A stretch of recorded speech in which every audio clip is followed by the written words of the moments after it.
阁揆卓荣泰专案报告没有立委在场，韩国瑜就生气了，太不像话了。人家好歹是行政院长很不礼貌，都来开会，休息10分钟，叫各党他们人动员来。那卓荣泰有暗示说，内阁不适当的、必要的时候处理重要人事，不必要的，而且呢，希望9月能够发现金。他原来不是说发现金违宪吗？不是这样讲吗？他是啊，那违宪怎么还发呢？你怎么干违宪的事情呢？宪法是你们认为违宪就违宪，不违宪就不违宪又怕823，他们真的担心823，如果一个都没有，是糗死啦。823只有一个被他突破，就是你看我至少有一个比你国民党当时什么31-0好，我只有一个所以呢，在现在再怎么样，任何事情都不能够松口，好发就发吧那而且暗示内阁也可能改组，那现在谁会改组？被点名的有郭志辉啦、邱泰伦啦、叶秉成啦、郑英耀啦、刘进清有人点名这些人了那另外呢，这个林泰化都开枪了，说你救赖总统吧，赶快发1万块吧，救。其实我觉得这也太小看了选民了。选民1万块重不重要？1万块是重要，但是是不是因为这1万块就决定大罢免的成败？不是。它是整体的，只要你施政非常好，你发他1万块，他也不会因此就改变他的态度。这不是光1万块，1万块只是其中一小部分原因不过不管怎样了总是呢，这个民进党立委谈呢，赶快发吧，就是赖清德吧那另外呢，卓荣泰说8月会完成法制化，9月前不可能，拼10月那另外呢，现在就是说呢，你现在是当家又闹事嘛，所以你就算局部改组你的行政院。也很难止血，我认为不是这几个部会首长问题，是你从赖清德以降全部你整个的政策到底搞什么鬼了？这个比较重要，我们看一下。行政院是受立法院请托，结果院里面一个委员都没有，像这样的一个状态，对行政院是非常非常不礼貌。立法院长韩国瑜看不下去，因为明明邀请中央各部会报告灾后重建，立委席却空荡荡一片。像这样的状态，实在是太不像话。除了下个质询的王玉敏之外，没有任何人在。韩国瑜不满，宣告休息10分钟，蓝绿白赶快抠人来，包含民众党立委张启凯、刘淑彬，还有国民党立委陈玉珍陆续赶来。在也很关心特别任性条例普发1万元现金是否如期在10月底前能领，政院的意思还不一定。依照财主单位的过去的经验是有困难的，我们会努力在条例修正跟预算编列之后，我们定一个可以执行的时间。到底什么时候？中央还是没有承诺。你的1万块当时要还？那我们现在认为，这个对整于现在产业的支持，或许还有调整的必要。尤其卓荣泰强调，大部分依照总统公布内容为准，从关税到普发1万，民众还在等一个答案。继 TVBS 民调总统赖清德和行政长卓荣泰满意度创新低之后，台湾民意基金会12号公布民调，总统不满意度破50%，仅剩33.3%表示赞同。卓荣泰内阁的施政不满意度更高达54.7%，民调直落，是否以内阁改组来抢救？那在必要的时候，对重要的人士来做应该有的处理，以向国人来做说明跟负责。话才说完，就传出卓荣泰获得总统留任，823后内阁改组，阁揆不变，但多位官员工作似乎摇摇欲坠。蓝营怒轰路人甲，经济部长郭志辉最该下台。立院专报这天左右开聊长达10分钟，旁边太累打瞌睡的教育部长郑英耀也被点名，或许下次再到立院备询，左右邻居已经不再熟悉。徐补副秘书长。好，我觉得民进党在726之后陷入了一种无法自我否定，所以他要否定选民，所以他认为726的失败都是因为你们这些选民爱钱，所以他纠结在这个所谓普发现金1万，所以就开始变成父子骑驴嘛。一开始1万是不发，后来1万要发，1万发了又违宪，1万发了要排富，然后1万发了又要加码等等，现在已经不知道第几个版本了。其实选民大家看在眼里，刚才也讲到。1万块很重要，没错，但是为什么726会去投这个不同意罢免？是因为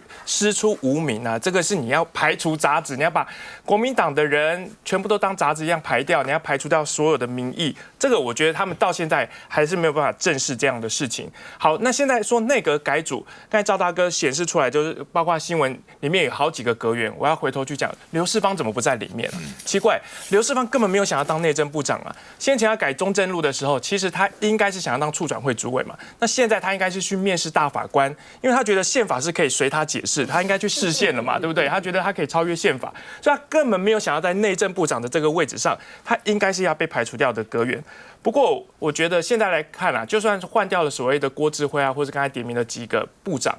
即便换掉了卓荣泰来讲，我觉得都无法去止血所谓赖清德现在的民调。卓荣泰大家对他的记忆是什么？想一下，没有。因为什么？因为从头到尾，他其实他的仇恨值也没有到很高，因为从头到尾你没有看到这个院长实际上有实权在做一些什么事情，他都是被柯建铭跟着走的，牵着走的，然后是被民进党的这些委员牵着走，被赖清德牵着走的。你就算把他换掉了又怎么样呢？我们要讲赖清德现在民调掉成这个样子，其实有一个恐怖的巧合啦。那他现在执政1年3个月，现在以 TVBS 民调来讲，已经变成28%了嘛。大家以前都会笑马英九说什么啊，你是9%，这个史上最低的总统。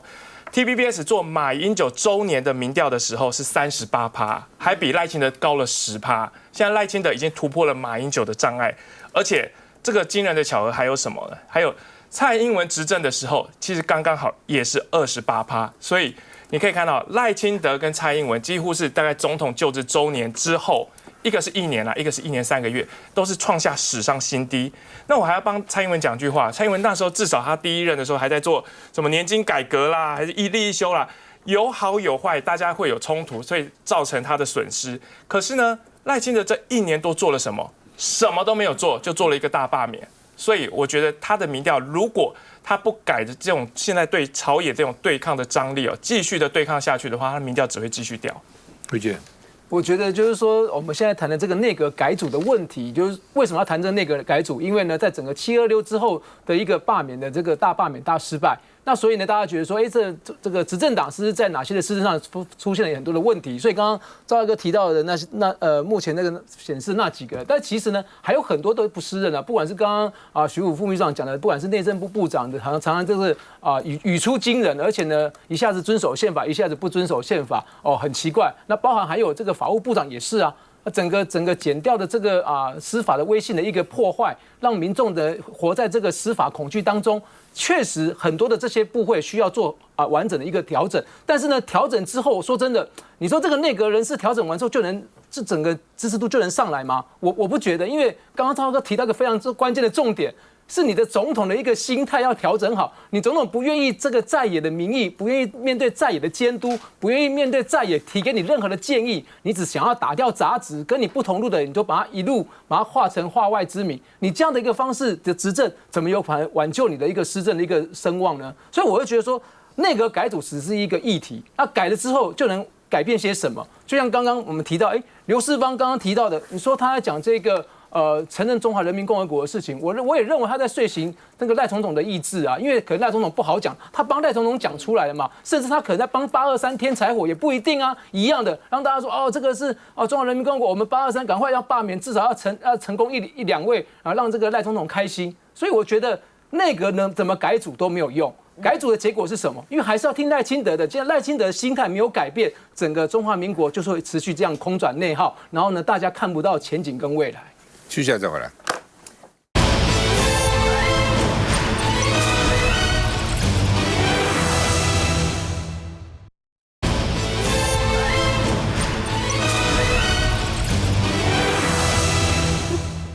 恒春居民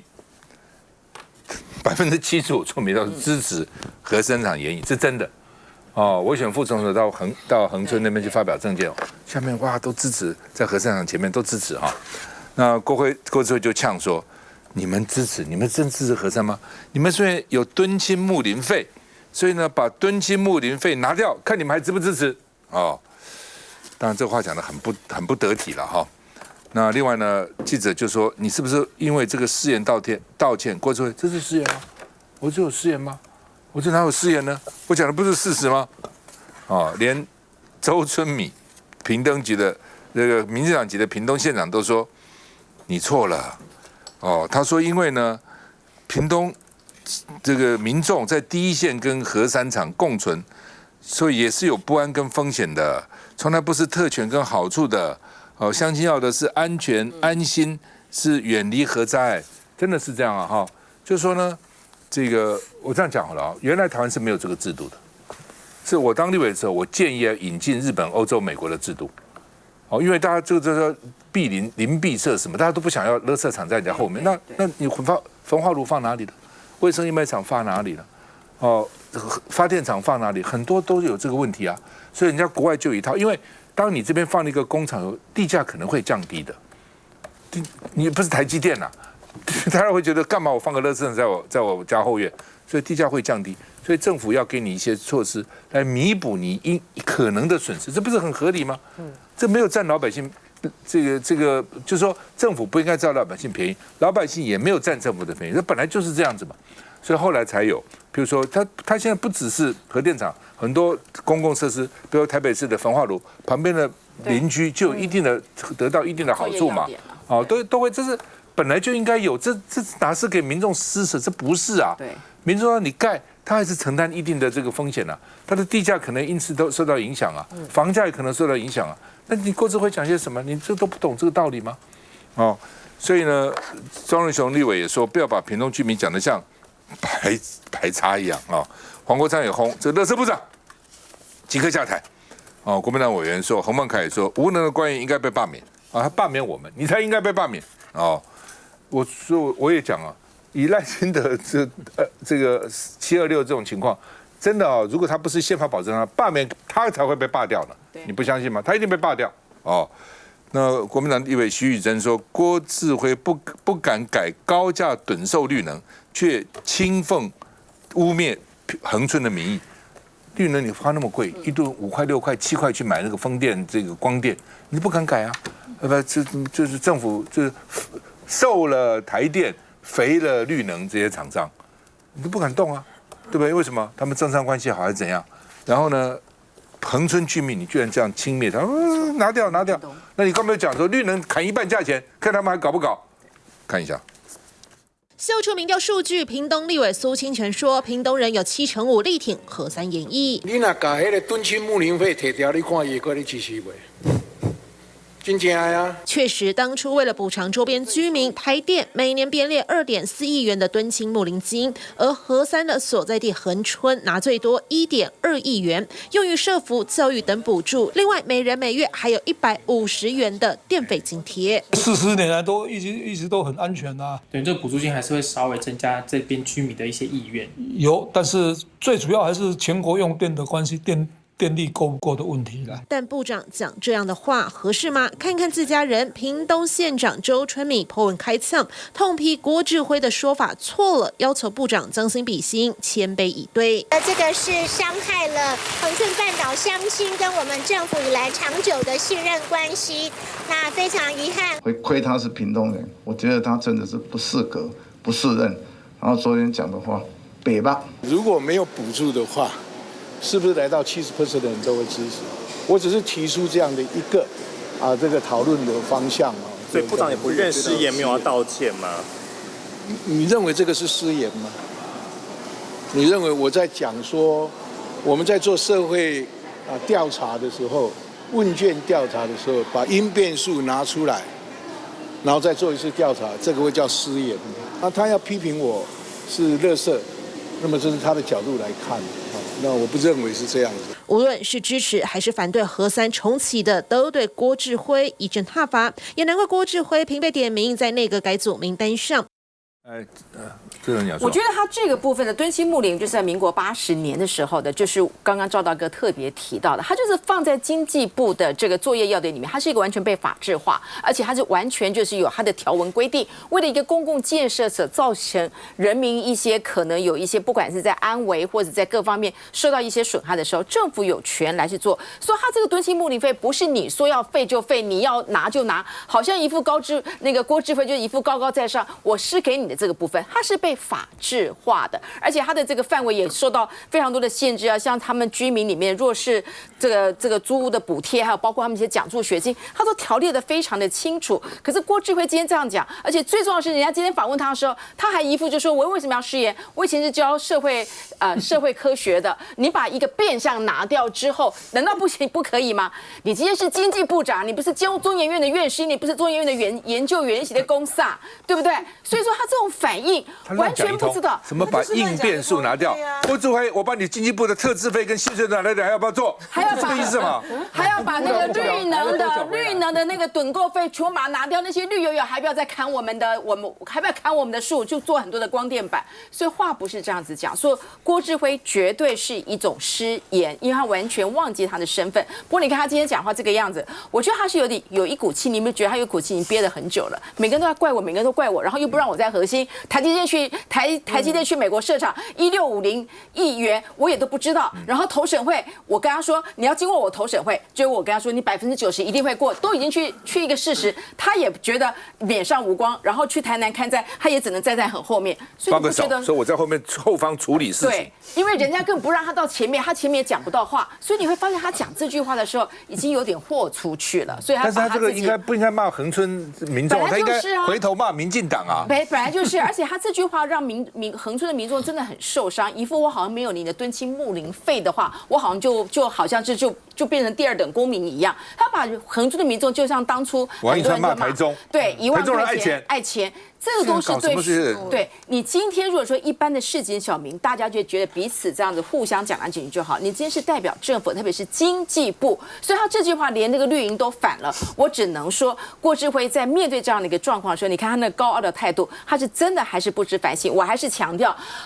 核三厂或者很多居民，他们因为自己坐在那边40几年，他们感受出来，目前为止结婚生子，孩子也都没有任何的问题，都是很平安健康的长大。所以他们已经跟这个核电共存，而且觉得它是一个安全的能源。今天他们是站在救命电，好不好？即使目前只剩下6%的电，那也是一个救命的一个电量。而且更何况是你民进党一天到晚就告诉我们大家说，未来要如何的固守台湾基地，没有基载电力，你怎么样来固守这个？台湾海峡被封，你完全就没有电力可言，所以我只能说，经济部长完全没有办法去管理他的整个能源的分配，没有办法提出好的能源政策。目前为止，只能是检讨我们恒春的这些居民。这个部长是完全是个应该要下台了。慧君。几个月前郭志辉要进去立法院议场的时候，被这个媒体毒访，有一个场景是柯建铭赶快跑上去说：“哎，你赶快进议场。”然后他说：“我帮你挡子弹，那这些媒体都要害你啊！不要理他们。”我那时候看到这一段的时候，我以为是柯建铭在大坝面前想抢麦克风，想疯了，因为老柯自己也常失言啊，对不对？他有什么能耐去帮郭志辉挡子弹？我看到郭志辉这一连串发言之后，我想柯建铭可能真的蛮用心良苦的。郭志辉这一番发言呢，基本上轻贱选民的嘴脸，莫此为甚。因为一来他不去好好的在备选的时候解释核电跟其他能源之间的比较，二来他不去说明核三的研议，不管你认为它是危险或者是我们认同的安全，那而是他非常傲慢的站在一个高位去窄化当地人的选择，他们赞同核三都是因为看上睦邻敦亲睦邻费，如此而已。那有钱就赞成，这就是郭志辉站在高处去轻贱选民的嘴脸。如果真的那么危险坦白讲，你有钱拿了也没命花，你觉得大家都那么笨吗？你觉得民众都这样吗？还是你洗脸人民核三很危险失败，然后你恼羞成怒呢？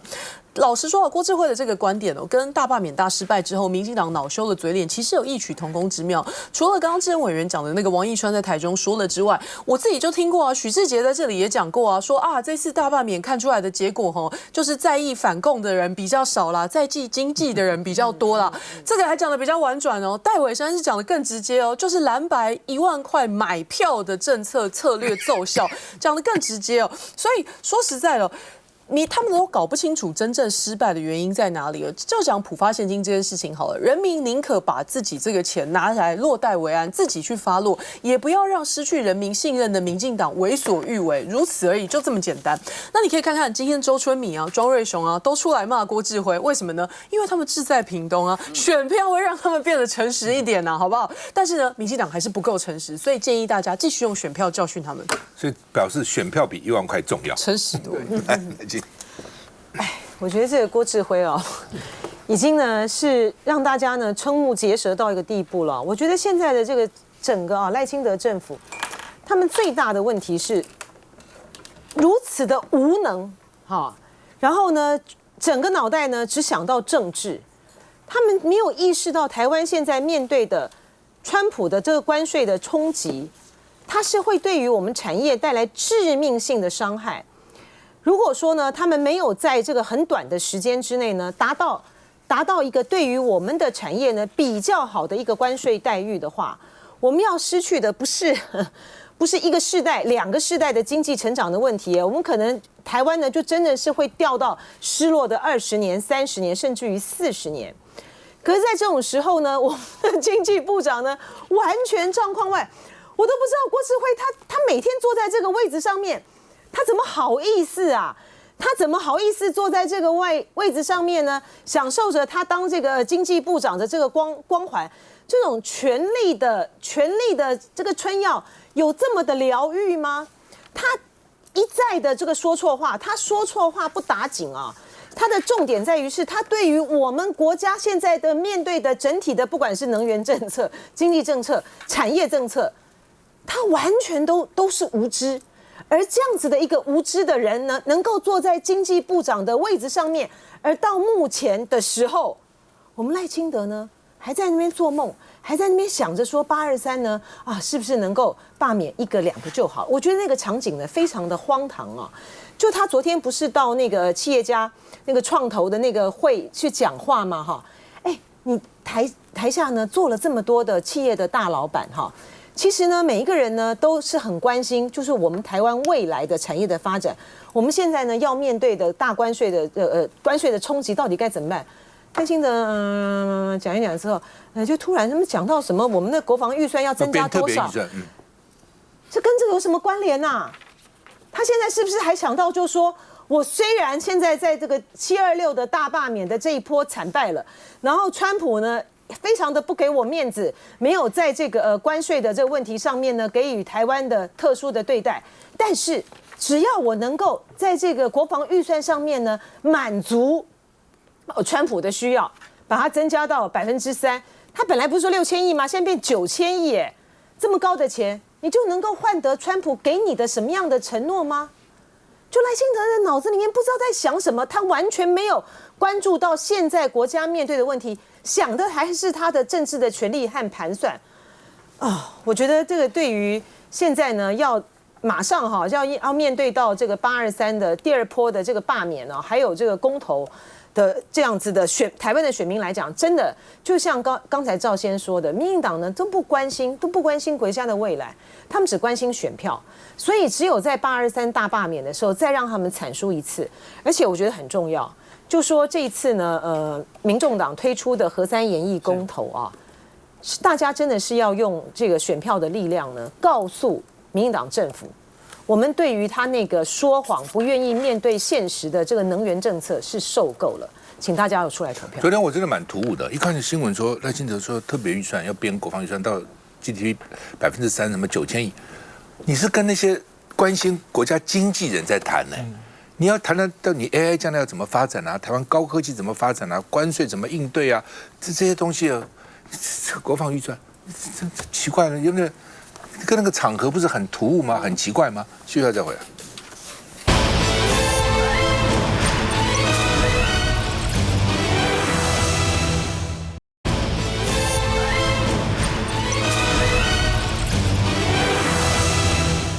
好，台电能源结构，台电现在每年亏损1000亿以上哈，核能如果1%就能减少将近50亿的亏损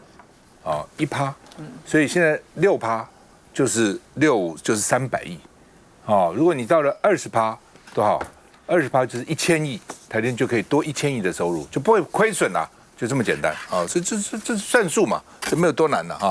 那另外呢，上次这个灾后到现在145000片的光电板还没有清完呢，而且都放在台糖的农地台糖也是没办法，不能不接受，但是台糖真的愿意吗？也没办法然后呢，这个所以回收业者加紧赶快想办法来回收所以这是绿能危机一下145000片呢，这是多大那他们现在今天在辩论黄国昌跟一个这个年轻的这个小姐在辩论那黄国昌说台湾经不起光电板的摧残，所以台电跌倒，绿油吃饱那另外呢，黄国昌说，非核家园小组4年没开会所以呢，这个民进党在操作核废料放在谁家？核废料就放在核电厂，全世界现在基本上都是这样，除非你有什么岩洞啊、戈壁啊、什么大沙漠了，一般来讲就放在核电厂里面。它撞了40年，甚至撞60年，它就是这个样子。它废料就在它的厂下面，厂下面满了湿式满了就干式，旁边盖个储存槽，把它好好盖，就是这样子啊。它影响到谁？它谁也没影响。它害了谁？它谁也没害哦。所以呢，吴雅欣是说呢，核废料无解了哦，核废料现在就放在厂下面，将来也许可以把这个浓缩铀再提炼，然后到最后可能那个核废料这个浓缩铀的比例占很低。好，然后呢，总是就是民进党不是天天抱着美国大腿跟美国走吗？美国怎么处理我们就怎么处理，不可以吗？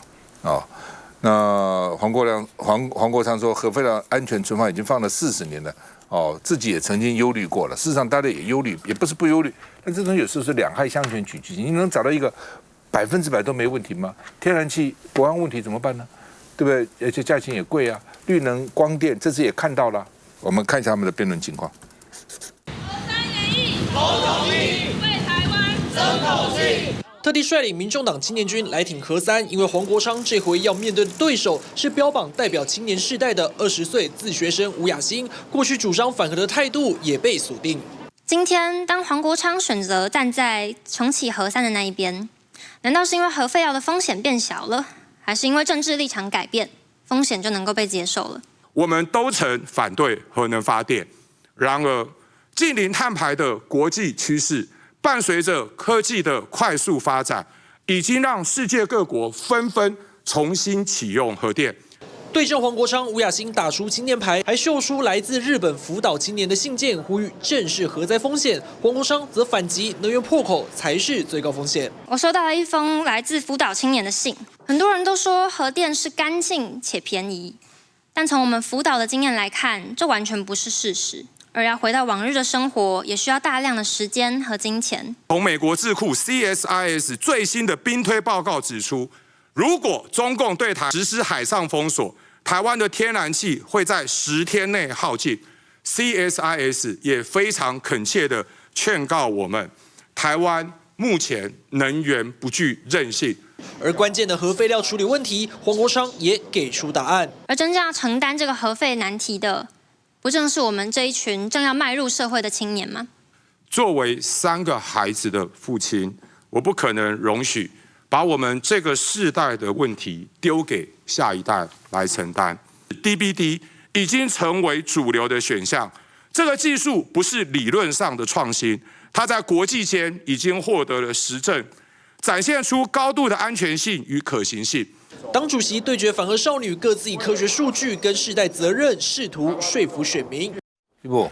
今天这一场政见发表会，当然先前大家都很关注嘛，因为黄国昌大家会觉得哇你是战神，然后对一个20岁的小女孩。但是我先讲好处是说，应该是说讲好的。吴雅欣她20岁，我觉得我自己现在想，我20岁的时候我在干嘛？我觉得能够站上那一个政见发表会台，我觉得就是一个很勇气，而且表现的。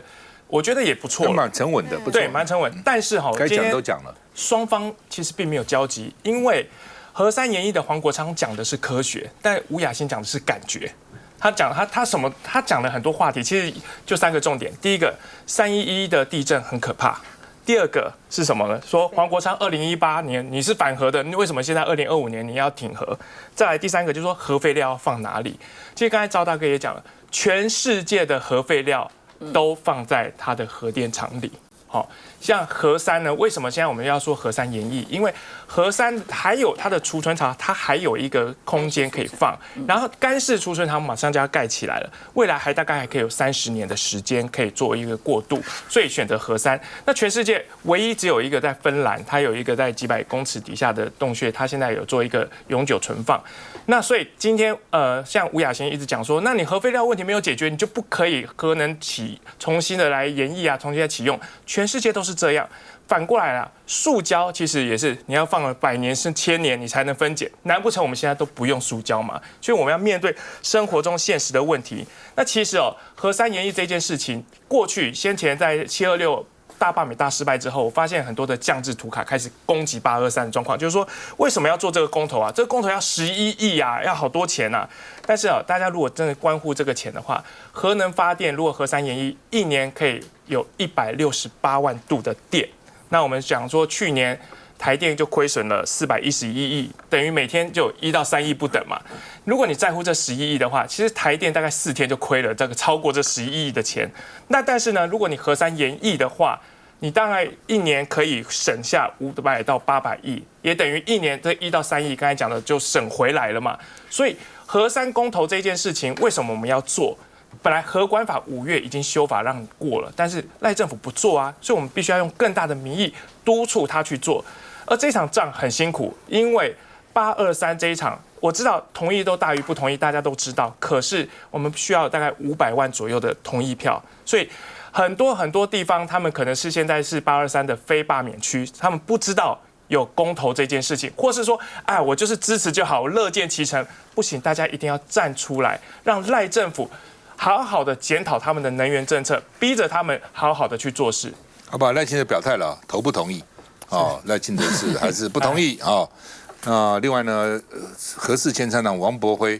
力挺核3延1啊，他说呢，这个台风一个巴掌就打烂嘉南光电板，这么看得出来哈。来，这位姐。就是说，其实我们一直在讨论整个国家能源政策的一个问题哦。就是说，我觉得现在呢，只要没有水、没有电啊，没有电之后呢，说真的，没有网络，我想民众都会怨声载道。所以，一个国家的能源政策该如何去何从？那我觉得这一次呢，提出这个核3延1的这个议题，也可以让赖清德政府好好的去重新思考，说到底民进党的这个神主牌要不要继续走下去？那整个国家的能源政策该如何往下走？那不管是刚刚提到的说，这一次的台风也让这些光电板的这些问题一一的浮现出来，那你整个国家能源政策要不要重新去做调整嘛？那调整的过程当中，好，那如果说很多的欧美国家又把核能重新当成一个新的选项，那为什么我们台湾不可以再重新检视这个核能的一个重新启用的问题？那我觉得不管是这个正方跟反方，他们都有他们的一个利润的一个基础，但是我觉得民众要的其实很简单，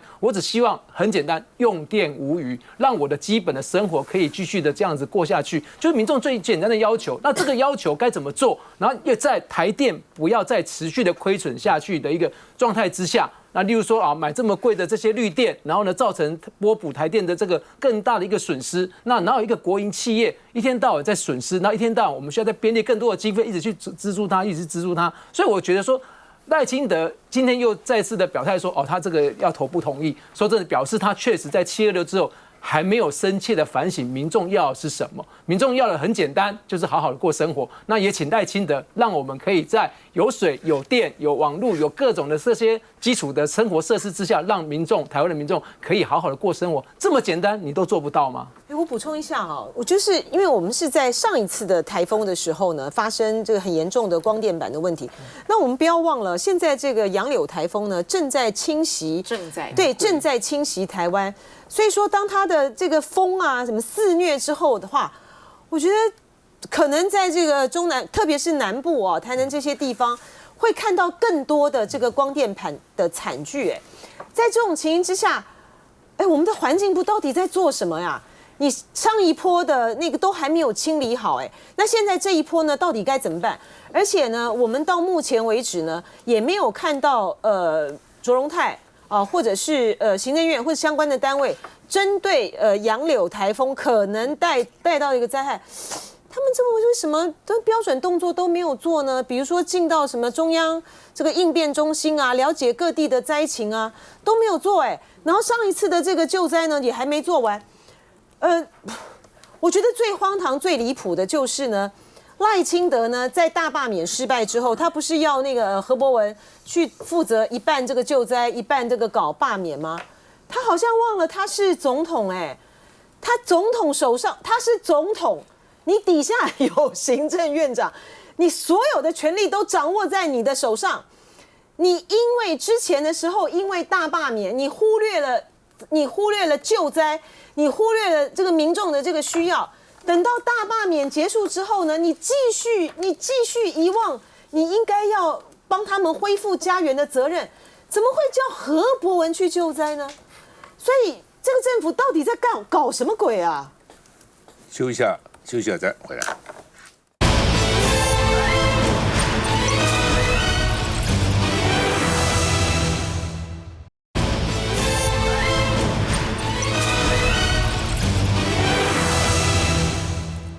好，民进党今天开中常会哈，那陈茂松是民进党中常委，跟王义川是同属正国会派系，开会开呛李彦荣，自以为是圣女，自以为是仙姑啊，然后呢跟王世坚是支持这个李彦荣的啊，然后互杠，然后呢会后呢陈茂松还一路追着王世坚骂啊，今晚写了啊，你也供，你想来供啊另外呢这个说你最聪明啊，你说只有你聪明。你聪明，你来说来吵啊！然后赖清德今天有3个才是要面对面沟通，要理性对话，然后呢坚持进步理念不停歇，那是怎样？那进步理念是什么？是王义川还是李彦荣？你讲清楚啊！你讲了半天不是讲个空的吗？那林岱樺7号才说不退选，不退初选，然后呢昨天就被爆料，所以呢他说是暗黑势力介入，他要战到底。特别这半年来打击更是只有增加没有减少，我的民调只有更高没有更低，公道自在人心因为我的民调上升，所以黑势力就来了所以绿营人士说，哎呀，提早初选吧，赶快初选，赶快决定吧那另外呢，这个王婉瑜说司法如果信任崩盘了倒下是整个制度，所以不能够让司法因为林岱樺的私讯。媒体全部把它露出来，说这是大家都认为是司法泄露的嘛？你手机收去了，然后这对话出来，那是谁？是谁泄露的？林岱樺不可能这个自己泄露啊，那是谁？所以会让司法大家不信任司法。陈昭之说，你去替林岱樺抱屈，柯文哲侦查大公开的时候被公开的时候，你们有发言吗？你们是选择性的。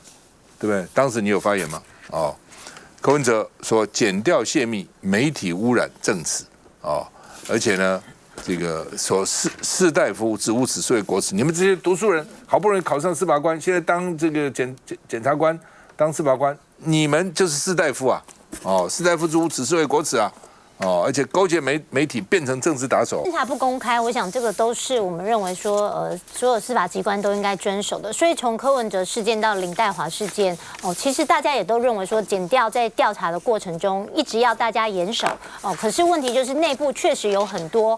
跟媒体之间传出来的这些讯息，会让外界认为说，这个检调所谓的侦查不公开，是不是只是一个形式？那尤其是我觉得林岱樺这个事件，有很多是他私人的这个讯息如果是跟案情无关的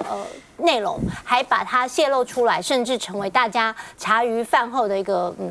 笑谈等等，我觉得对林岱樺是非常不公平的事情。所以这部分我觉得确实到目前为止所谓的侦查不公开，如果变成是这样子的状况的话，那检调跟司法确实是应该好好的去面对，为什么今天会变成这样，然后让外界有这么多可以做文章的机会。徐璞一定很感慨，来说。我们这个政府关税不会，官人很会嘛，就是大家会在讲。昨天柯文哲案其实开庭的时候就讲到一件事情证人直接讲说，其实他在这个检方问讯完之后，隔不久裴伟就找他去，《镜周刊》的裴伟找他去，拿了出来资料，告诉他说，这个资料是上面的怎么样怎么样怎么样，就去问了这个证人，那个资料是只有检方手中有，那是在侦讯期间。结果下一次这个证人又被检方侦讯的时候，证人直接反映给检方说，《镜周刊》怎么会有这样资料？检察官视若无睹就是当作没听到一样。这个第一个，如果不是你自己本来就了然于心有这个勾结的状况，另外一个就是说，你觉得你们自己检察官这个资料被外泄，你好像觉得无动于衷、无所谓的样子吗？我这边还要再讲一个更可恶的事情其实司法的追杀，或是说司法跟媒体的配合，到现在还在继续。到今天我才知道我的同仁被叫去传唤，为什么？为了去年柯文哲被起诉的时候，《镜周刊》发了一个快讯说，你看这个起诉书上面写的都是我们《镜周刊》写的，代表我们《镜周刊》超级棒，好厉害。我们在我们的党的脸书上面批评说，这个就是检媒公然的勾串，党检媒一体，居然还这样自证己罪。结果《镜周刊》告民众党说诽谤，然后北检查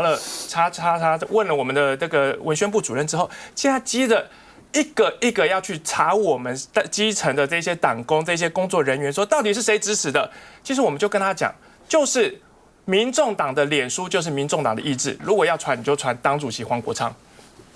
我觉得他目前来说，昨天我也声援了林岱樺，虽然是不同的党派，但是我觉得就是完全跟案情无关的东西，而且就在他信誓旦旦的告诉大家说他要继续这个高雄初选的时候，马上又有这件事情出来，所以你难免让大家觉得是有政治力来陷入，让一个这样子的女性的立法委员就变成他彼此间也不晓得这是真还是假，但就是这个样子让他变成邻里之间谈话的一个笑柄，我觉得这是完全不公平的，而且对于这样子的一个侦查不公开，里面的内文你竟然可以每一个是字的这样子呈现在大家的面前，我觉得然后剪掉，还特别告诉你说无所评论。我觉得这个部分里面呢，这就是整个的司法的一个崩盘。为什么今天大家都要站出来，觉得对林岱樺是不公平的？因为你今天如果不站出来讲话的话，就像过去的柯文哲，昨天的林岱樺，未来到底是谁不知道。所以对于这个侦查不公开这件事情，如果检调单位没有办法给民众一个交代的话，我觉得这样大家对司法的信心度是完全是崩盘的。麦来金，这个民进党的这种斗争手法哦，检调的这种斗争手法，其实就是跟共产党很像嘛，就是要斗垮先斗臭哈。你看在大陆呢，很多有一些被抓到的人，他们一开始一定就是攻击他的那个私生活哈，有多少现款，有多少女友，有多少孩子？对，因为呢。因为你要真正的是抓到，比如说他背后的是什么助理费挪用啊，或什么样的东西，搞不好很困难。好，因为你要真的是要建构那个金流的关系，搞不好很困难。可是呢，你起码你先把这个政治人物的形象给打毁啊，那创造一个这种大家觉得可以讨论的空间，他们就这样子搞了啊。柯文哲不是也是吗？检方呢，在最后呢，已经不知道要查些什么的时候，就那边找说什么他的电脑里面有那个有那种涉及到一些比较无门的资料夹里面对资料夹等等之类的啊。我觉得这样子的一个手法呢，就是说在这个民进党执政的这个阶段哈，然后赖清德上台的这一段这个时间呢，我觉得已经无所不用其极到一个很可怕的地步，而且最可怕的是。只要是赖清德的自己人，还不是民进党哦，只要是赖清德的自己人，那个陈宗彦，他就算是这个讯息里面说小云有空吗？法官还是会觉得他没事，所以这个对于全台湾的这个民众来讲，现在还会有人相信司法是独立的吗？现在还会有人相信检察官办案是公正的吗？我觉得如果你还相信的话呢，那我只能佩服你，这是。非常的具备有被这个民进党那种洗脑的天职啊，一切相信只要是抗中保台，一切都是对的。佩君。林岱樺原本是抓着一根浮木啊，他说这个民进党的联政会的决议，但大选的时候一般的选民不一定买单，可他现在拼的是初选嘛，所以看起来是有影响力的。但是问题是现在看起来对他的对手来讲，大概是再出一个杀招，才能进一步施压他退出这个竞争。大家要关注一件事情哦，林岱樺这个助理费的问题是在6月底的时候检调已经起诉，那你去看媒体，大概就是7月28的时候开了一次准备程序庭，而且当时只传了一个助理去问，所以所有的诉讼相关资讯的来源基本上都不可能是你去旁听或者你去跑线或者如何得来都不可能。但是竞检不愧是竞检，他又再一次的超越了司法的进度，再一次的把所有的案情相关资讯都在媒体上面全都漏，而且这一次是拿出了一些跟林岱樺与住持关系密切这种很边缘的资讯了。事实上就是把他个人的这个对话记录截图，找出一些情感流露、引人遐想的部分去聚焦，要摧毁他的人设。说实在哦，这个已经不是利用司法陷人于罪。这个很纯粹是狗仔爬粪，而且爬一个只有他自己有，那其他人根本连真伪都无从去查实的事情，这是真的很让人不寒而栗的。了解。我就觉得说，其实民众对于整个国家司法的一个信赖度本来就已经非常非常低了。但是呢，在从赖清德上台之后，大家对于整个国家司法的一个信任的一个底线是几乎完全打破这个三观。不管是党检媒一体的这个分工合作，或是互相的配合资源。今天这个周刊有了新闻之后呢，这个检调也有这些相关的资料，让大家觉得说，整个国家司法道德底线到底出现了什么问题？拜托，整个司法是一个国家最后的一个底线。一个防线，那现在赖清德把它当成一个打击异己的工具，不管是对于在野党或者说不顺的话的人，全部用司法检调在追杀这些这个跟他毫无相关的人。说真的是让整个国家陷于一个恐惧当中。这可怕的是今天已经有几十个检察官不干了。对，你们新北就有9个，到3、4月的时候，那将来劣币驱逐良币怎么办呢？这个我是最担心的。对，而且他们其实只要听话的，就是一定升啊。我觉得这个他就算绩效的这种事，法官好很多。